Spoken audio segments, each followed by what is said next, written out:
Je suis venu vous dire simplement que tout ce qui se fait sur la terre, que ça soit bon ou mauvais, ne surprend pas Dieu. Dis un amen fort.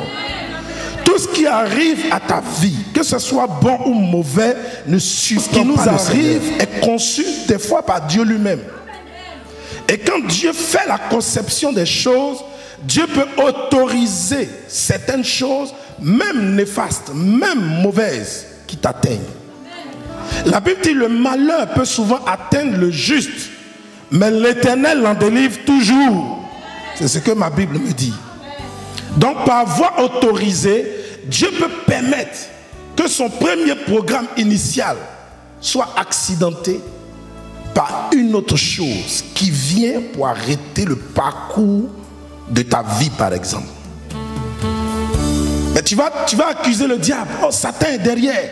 Ce sont les sorciers qui se sont levés contre moi. J'ai péché contre Dieu, c'est pour ça que je suis frappé. Tu vas chercher toutes les raisons pour te justifier. Mais des fois, tu peux ignorer que Dieu lui-même est le concepteur de ce qui t'arrive.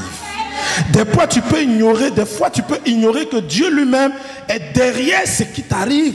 Parce que derrière tout ce que Dieu conçoit, il y a des choses cachées que Dieu veut te révéler. Dis un amen. C'est-à-dire les choses qui sont de Dieu, les choses qui appartiennent à Dieu et qui sont cachées pour l'instant en Dieu, quand Dieu veut les révéler à ses enfants, il conçoit des événements qui viennent d'abord vers nous. Quand ces événements arrivent vers nous, ces événements vont nous choquer, ces événements vont nous bousculer, ces événements vont déprogrammer des choses des fois dans nos vies, ces événements-là vont nous secouer des fois de façon violente, ces événements-là vont nous surprendre, ces événements-là peuvent arriver nous faire pleurer, ces événements peuvent arriver nous donner de la joie pour rire en éclat. Ces événements-là peuvent venir de façon imprévue à s'imposer dans nos vies. Mais derrière tout ce que Dieu fait, que lui-même il conçoit, il y a des révélations derrière. Il y a des enseignements derrière pour que ton âme grandisse, pour que ta vie chrétienne évolue, pour que tu arrives à un stade de maturité. Dis un amen. C'est ce que je veux partager avec vous ce soir. Je veux vous faire comprendre que même Dieu lui-même, des fois, n'a pas honte à dire aux hommes qu'il a échoué. Voilà pourquoi Dieu va faire un premier plan dans le jardin d'Éden. Mais ce plan-là a échoué. Normalement, tout homme, toute personne a honte de son échec. Je prêche à quelqu'un? Ici, là, si on vous demande de dire vos vrais échecs dans vos vies, vous allez mentir. Vous n'allez pas vouloir les dévoiler comme ça. Parce que des fois, les gens rient de vos échecs. Les gens on vous persécute à cause de vos échecs. Les gens ne vous considèrent pas. Quelqu'un pouvait dire, mais est-ce que Dieu ne pouvait pas empêcher que Adam et Ève chutent? Dieu pouvait l'empêcher, mais Dieu ne l'a pas empêché. C'est quand même arrivé. Parce que la Bible dit, tout ce qui arrive sur terre arrive lorsque Dieu dans le ciel a donné son accord. Si Dieu n'a pas donné son accord, son ok, son oui, sa permission dans le ciel, rien, je dis bien rien de ce qui arrive sur la terre ne peut arriver. Quand quelque chose nous arrive, c'est que Dieu est derrière. Voilà pourquoi le plus souvent il dit, ce qui t'arrive là, si ça ne t'a pas tué, ça va te rendre plus fort. Parce que moi Dieu je suis derrière. Quand Dieu est derrière quelque chose, la mort ne peut pas profiter. C'est comme le cas de Job, Dieu était derrière. C'est vrai que c'est Satan qui a eu l'autorisation de Dieu pour aller attaquer Job. Mais comme Dieu était derrière, la mort ne pouvait pas se présenter. Donc Job n'est pas mort. Dis un amen fort. Job a vécu parce que Dieu voulait enseigner à Job dans la souffrance une autre dimension des révélations du Seigneur. Job vivait avec une femme qu'il ne connaissait pas. Job n'avait jamais imaginé que sa femme pouvait lui dire, regarde le Dieu que nous avons servi au départ et maudis-le et meurt. Il a fallu que Job découvre le plan de Dieu à l'éprouver pour qu'il sache que même dans sa maison, il y a des gens qui existent et qui existaient déjà, qui sont prêts à maudire Dieu. Donc tu peux vivre avec quelqu'un que tu ne connais pas. Dis amen avec moi. Toi-même là, tu peux te dire que tu te connais, mais tu ne te connais pas en réalité. C'est en face d'une situation que tu vas te connaître, que tu vas découvrir soit qu'il y a des faiblesses en toi ou soit qu'il y a des forces en toi. Donc ce que Dieu conçoit souvent dans nos vies, comme Jérémie le chapitre 33 nous le dit, au verset 2 et 3 nous l'explique. Quand Dieu conçoit des fois des choses, il va exécuter ce qu'il a conçu. Que tu donnes ton accord ou pas, Dieu va le faire. Il faut dire un amen. C'est-à-dire, je vous donne un exemple. Si Dieu veut t'éprouver, Dieu veut me prouver. Et que moi je dis Seigneur, je ne veux pas. Toi tu dis Seigneur, je ne veux pas. C'est ce que Dieu veut faire qu'il va faire. S'il trouve qu'il a arrêté déjà cette épreuve pour toi, et que c'est par cette épreuve que tu vas rentrer dans la révélation, dans la connaissance des choses que tu ne connaissais pas, et que Dieu veut absolument que tu grandisses, il va te faire passer par là. Tes offrandes n'y changeront rien, tes jeûnes n'y changeront rien, tes prières de combat n'y changeront rien, tes repentances n'y changeront rien. Quand Dieu veut t'éprouver pour que tu sois mature, il va te l'imposer. Est-ce que quelqu'un comprend la parole de Dieu ce soir? Je veux simplement te dire que Dieu est le concepteur des concepteurs. Dieu est celui-là même qui est le programmateur par excellence. Dieu est celui-là même qui a le plan véritable du modèle que ta vie doit avoir sur terre. Donc quand Dieu est là-haut dans le ciel, tout ce qui t'arrive, Dieu assiste à cela.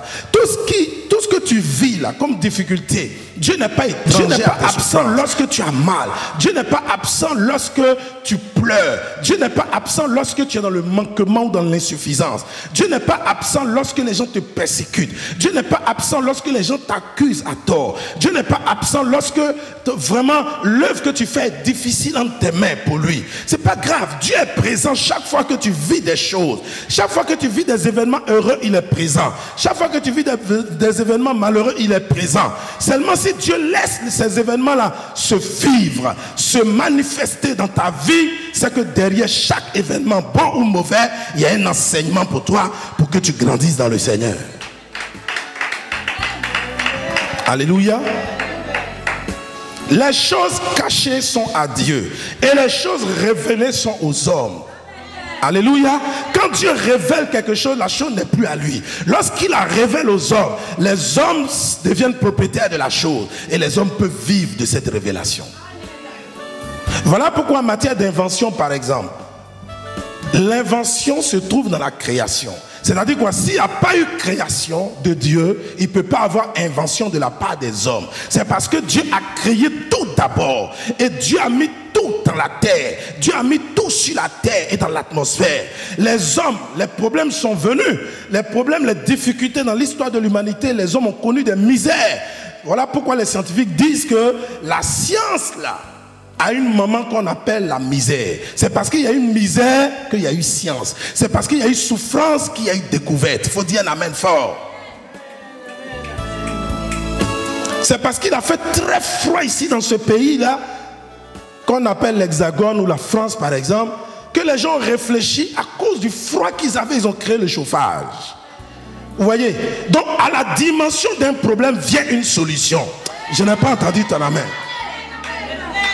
C'est-à-dire quand Dieu veut te révéler ce qu'on appelle la solution, quand Dieu veut te révéler ce qu'on appelle être mangé puis être rassasié, quand Dieu veut te révéler ce qu'on appelle la joie à la folie, il faut d'abord qu'une souffrance vienne. C'est la souffrance qui va révéler la réponse. C'est le problème qui va révéler la réponse. Il faut dire un amen. Donc, je suis venu te dire ce soir qu'il faut que tu prennes ta vie très au sérieux. Parce que ce qui t'arrive là, même si c'est Satan qui a le contrôle pour l'instant, même si c'est toi-même qui as le contrôle pour l'instant, ou ce sont les hommes ennemis de ta vie qui ont le contrôle pour l'instant, dis-toi que Dieu est toujours derrière toutes choses. Le concepteur d'une vie, celui qui crée une vie, celui qui impose les événements qui arrivent une vie, ce n'est pas Satan, ce n'est pas l'homme. Donc ne crains pas l'homme, c'est Dieu lui-même que tu dois craindre. Parce que l'homme peut détruire ton corps, mais il ne peut pas tuer ton âme. Dis amen avec moi. Satan peut détruire ton corps, mais il ne peut pas tuer ton âme. Celui qui peut tuer ton âme, c'est Dieu. Et donc Dieu est le concepteur par excellence de tout ce qui nous arrive. Si souvent nous avons fait des choses par erreur, des fois que nous regrettons, revenons au Seigneur, qui lui-même détient la conception de toutes choses en ses mains. Dieu saura comment réparer ce qui est gâté dans ta vie. Dieu saura comment rattraper le tir avec toi.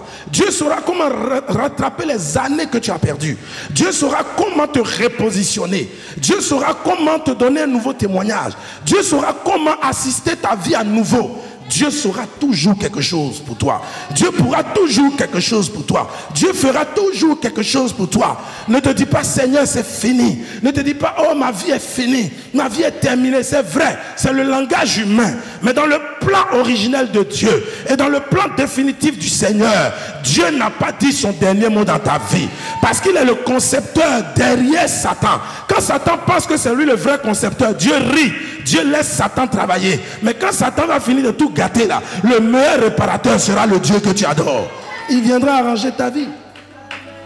C'est pour ça que Jérémie dit au verset 2, il dit ainsi parle l'Éternel. L'Éternel, c'est celui qui n'a pas de commencement, c'est celui qui n'a pas de fin. L'Éternel, c'est celui qui connaît tout. L'Éternel, c'est celui qui a l'omniscience, c'est-à-dire qui connaît tout, qui est omnipotent, qui est partout à la fois. C'est celui après qui il n'y a personne. C'est celui avant qui il n'y a personne. C'est celui aux côtés de qui il n'y a personne. C'est celui qui est unique en son genre. Dis un amen fort. C'est celui qui parle et qui exécute ce que sa bouche a dit par son bras droit. L'Éternel, c'est celui qui est Dieu des dieux. L'Éternel, c'est le Dieu vivant. C'est le Dieu, l'ancien des jours. Il n'a pas d'âge. Depuis, il n'a jamais été créé. Il s'est fait de lui-même. Et il est Dieu par lui-même. L'Éternel, c'est celui qui vit à jamais. Les choses dont Dieu parle ici, parce que Dieu sait qu'il ne parle pas à des anges. Dieu sait qu'ici, il parle à Jérémie. Jérémie était en prison quand Dieu lui parle. Regardez le verset 1 à la maison, vous allez le lire, vous allez voir que Jérémie a été emprisonné plusieurs fois dans sa vie. Jusqu'à la fin de ses jours, on l'a amené en exil. C'était un prophète contesté de tous, parce qu'il disait la vérité, il prophétisait ce qui n'arrangeait pas Israël. Il prophétisait le jugement de Dieu sur Israël et il dénonçait le péché d'Israël. Donc le peuple n'était pas vraiment en admiration pour Jérémie, ni les rois d'ailleurs. Et donc tout ce que Jérémie prophétisait là était contre leur volonté humaine et satanique. Ce qui fait que Jérémie n'a pas été aimé. Et Dieu va lui dire, regarde, tout ce qui t'arrive, tu es mon serviteur. Je t'envoie pour prêcher l'évangile, je t'envoie annoncer l'évangile, je t'envoie me servir, mais toute ta vie tu l'as fait en prison. C'est bizarre. Pour te dire que quand Dieu est derrière quelque chose, on peut te faire la guerre, mais on ne va pas te tuer. On peut te mettre en prison, mais on ne peut pas te priver de ta joie. On peut te persécuter, mais on ne peut pas annuler le plan de Dieu sur ta vie. On peut mentir sur toi, mais le mensonge ne va pas durer longtemps, parce que la vérité va finir par triompher. Quand Dieu est derrière une conception, elle est étrange. Quand Dieu est derrière une chose, elle est mystérieuse. Quand Dieu est derrière une chose, elle est énigmatique. Il faut vraiment un discernement profond pour pouvoir discerner que c'est Dieu qui est derrière. Par moment, quand vous lisez la Bible, vous allez vous demander si Dieu, par moment, a un cœur. Parce qu'il y a des moments où Dieu a prouvé qu'il a un cœur. Parce qu'il a manifesté pleinement son amour. Mais par moment, Dieu a prouvé qu'il n'a pas de cœur. Parce qu'il a fermé ses yeux. Il a étouffé son cœur un moment. Et puis des gens sont morts sur la terre à cause de la conséquence de leur péché. Dieu va détruire Sodome et Gomorrhe sans pitié, par exemple. Dieu va amener le déluge sur la terre sans pitié. Souvent quand vous lisez même, vous allez voir que Dieu lui-même fait le mal. Et puis la Bible dit, l'Éternel se repentit. C'est-à-dire Dieu va se repentir. Or, on se repent que lorsqu'on a péché. Or, ma Bible m'enseigne que le Dieu que nous servons ne pêche jamais. Donc pourquoi Dieu va se repentir? Parce qu'il a compris que lui-même en tant que Dieu là, il peut avoir un cœur bon ou dur, mais il reste amour, il reste Dieu. Au-delà de tout ce que les hommes font, la paternité d'amour de Dieu va toujours agir en ta faveur. Donc quel que soit ce qui t'arrive, ne pleure pas. Si tu pleures, sèche tes larmes. Il viendra un moment où l'amour de Dieu va se manifester à toi. C'est les hommes qui décident de te haïr et c'est définitif. Quand les hommes disent des fois qu'ils ne t'aiment plus, ils le disent. Et tellement ils sont remplis de Satan et de démons, définitivement ils ne vont plus t'aimer. Parce qu'ils ont fait choix de ça. Mais Dieu là, même quand il t'éprouve, même quand il te punit, il revient toujours à toi. Dieu n'est pas comme les hommes. Faut dire un amen. Les hommes, eux, pour eux, Dieu doit fonctionner comme leur mentalité. C'est-à-dire le jour où un homme a un problème avec toi, il se dit en même temps lui-même que Dieu n'est plus avec toi. Pourquoi? Parce qu'il a simplement un problème avec toi. Il vient gérer Dieu dans vos problèmes. Alors que tu peux avoir des problèmes avec moi. Et puis Dieu sera toujours avec moi. Parce que ce n'est pas toi qui tiens la décision de Dieu entre tes mains. La décision de mon Dieu est entre ses propres mains. Dis amen. Donc si vous les hommes, vous ne m'aimez plus, vous avez fini avec moi, vous ne voulez plus me considérer, me repositionner, je m'en fous. Il y a un Dieu qui va me positionner. Il y a un Dieu qui va ingérer mon nom dans la victoire définitive. Est-ce que quelqu'un comprend la pensée du jour?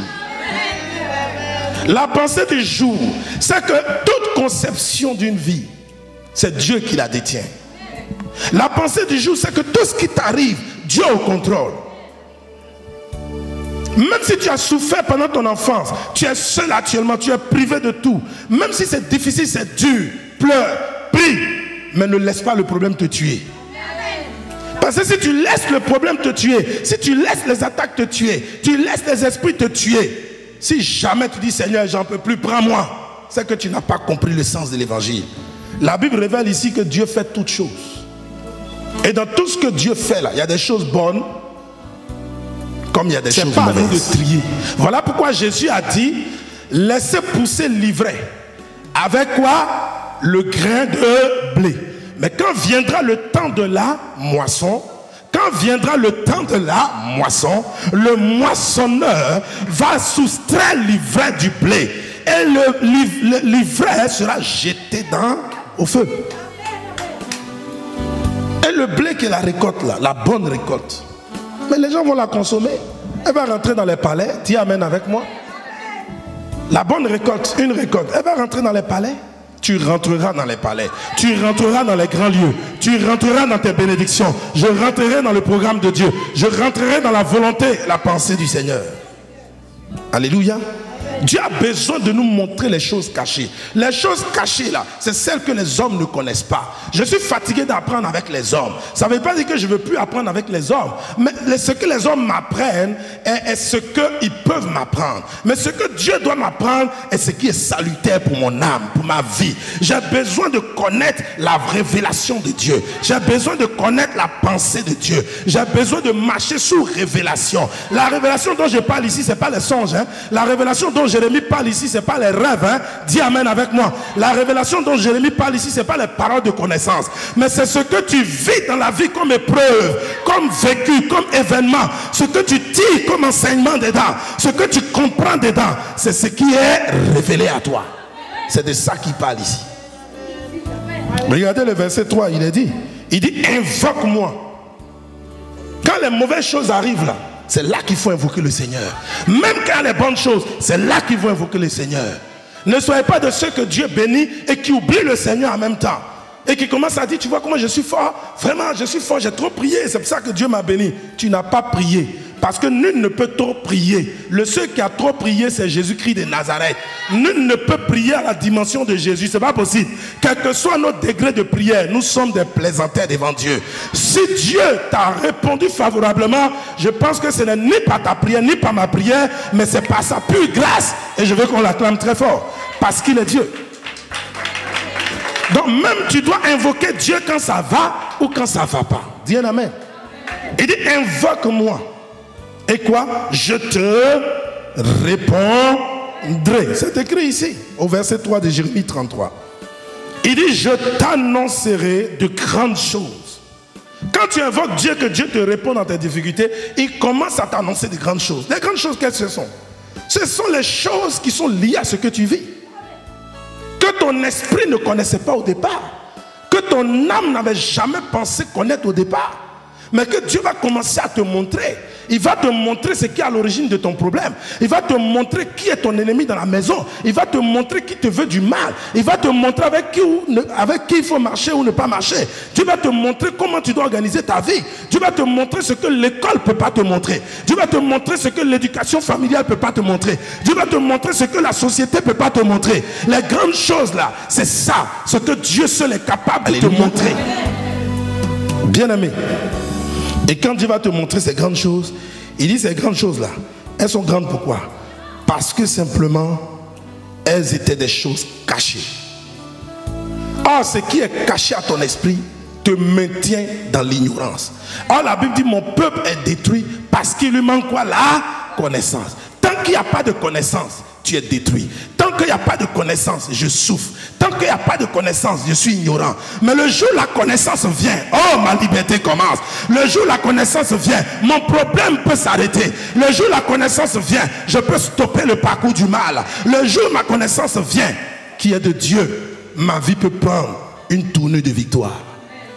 Alléluia. Donc, bien aimé, Dieu a envie de nous montrer ce qui est caché. Actuellement où tu es là, des choses qui sont cachées dans ta vie.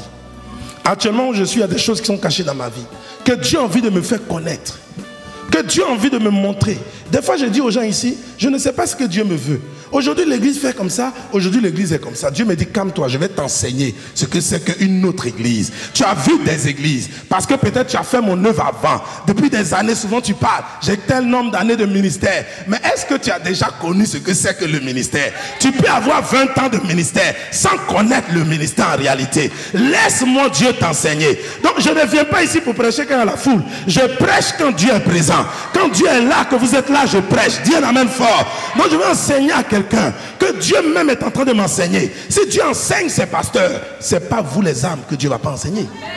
Dieu doit nous enseigner au même niveau. Pour qu'on grandisse au même niveau. Je n'ai pas vu Israël recevoir telle manne. Une partie d'Israël a reçu la manne B et puis une autre partie d'Israël a reçu la manne A. Ça n'existe pas. La manne était la manne dans la Bible. C'est la même manne que le peuple a mangé. C'est la même manne que Moïse et les anciens ont mangé. Dis un amen. Donc quelle manne tu veux? Si Dieu m'enseigne, laisse Dieu t'enseigner. Si Dieu t'enseigne, je dois laisser Dieu m'enseigner. Nous devons laisser Dieu évoluer avec nous dans son œuvre. Je fais du bien à quelqu'un ce soir. Ce soir, prends courage.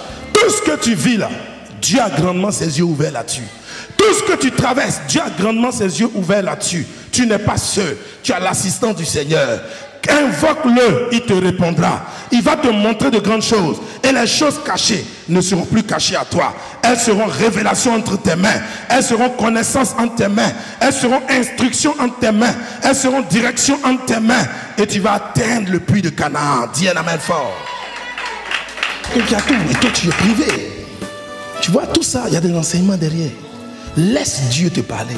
N'envie personne. Ne jalouse personne. Ne mens pas sur l'autre. N'accuse pas l'autre. Ne sois pas en concurrence avec quelqu'un. Ne sois pas en compétition. Non, la mauvaise concurrence, laisse-la. Les mauvaises compétitions, laisse-les. Loue ton Dieu. Sois simple. Sois toi-même. Sois un homme que Dieu veut que tu sois. Une femme que Dieu veut que tu sois. Laisse Dieu travailler avec toi. Laisse Dieu bouger avec toi. Dieu n'a pas dit son dernier mot dans ta vie. Alléluia. Jérémie, là, sa vie a été difficile sur la terre. Mais Jérémie aujourd'hui a la meilleure place dans le ciel. Je ne suis pas en train de te dire que ta vie va être difficile sur la terre tout le temps, non. Parce que le temps de repos existe avec Dieu. Mais ce que tu vis là, que tu appelles condamnation, malheur, malédiction, que tu appelles difficulté profonde, il ne faut pas croire que Dieu n'est pas au courant de ça. Dieu le sait. Si on va en profondeur pour fouiller, peut-être c'est Dieu même qui a donné son accord. C'est pour ça que tu subis tout ça. Mais là où Dieu donne son accord des fois pour que quelque chose t'arrive, c'est marqué précisément pour un temps des temps. Ça veut dire qu'il y a un temps fixé. Plus tu vas de l'avant, si Dieu avait dit le problème était pour 2 ans, mais forcément les 2 ans vont finir. Ils vont s'écrouler. Ah, je vous ai dit que quand Dieu est derrière quelque chose, la mort ne peut pas disposer de toi. Parce que Dieu dit à la mort, tu vas t'abstenir. Parce que celui-là, c'est moi qui suis derrière ce qui lui arrive. Il ne mourra pas. Donc dégage mort. Prends tes bagages, va te faire voir ailleurs. Lui là, tu le laisses. Celle-là, tu la laisses. Donc ce qui t'arrive, si ce n'est pas fait pour te tuer, il faut louer Dieu. Tu vas vaincre bientôt. Ton temps de souffrance va passer. Ton temps de peur va passer. Ton temps de persécution va passer. Le temps où les hommes t'ont oublié, t'ont mis dans les oubliettes va passer. Tu vas ressurgir de là. Dis un amen fort. On parlera de toi plus qu'on parle de la Tour Eiffel. On parlera de toi plus qu'on parle des États-Unis d'Amérique.